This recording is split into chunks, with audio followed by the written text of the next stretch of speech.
Here to weigh in is RNC Chief Strategist and Communications Director Sean Spicer. Sean, when you look at that number, what do you see? I don't see a problem. I mean, Paul's not running for president. Donald Trump is.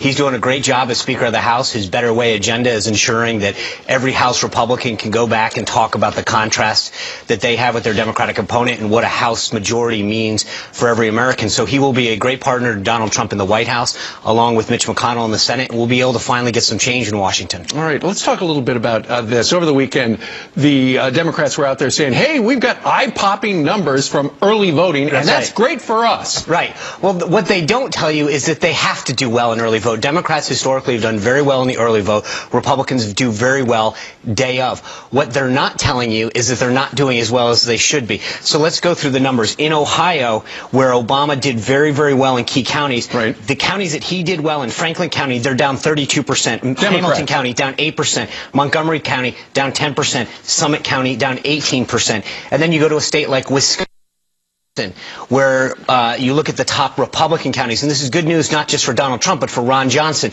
is that Waukesha County up 28%, Washington County up 25%, Ozaukee County up 49% for Republicans returning early ballot. You go down to Florida, we have a 9% lead on early ballot, including a really big lead in the key I-4 corridor district. So in these key battleground states, not ignore, take the polls aside for a second, where people are actually voting, and I hate to tell this to the Dems, but that's actually what matters, is that Republicans are doing much better in early vote than the Democrats. They need to crush it in early vote. They're not doing it. I got a phone call from somebody who was voting in Boca yesterday, early voting, that's Debbie Wasserman Schultz's district, said there's a big line, everybody for Trump. Well, that doesn't portend well for the Dems, does it? You have a key district that what that says is people are ready for change, doesn't it? You have a heavily Democratic congressional district. People are coming out to vote for Trump. What that means and what that says to me is that they've had enough with the Washington establishment. They're ready for real change. They're ready to say no more to Hillary Clinton. Sean, quick exit question. The establishment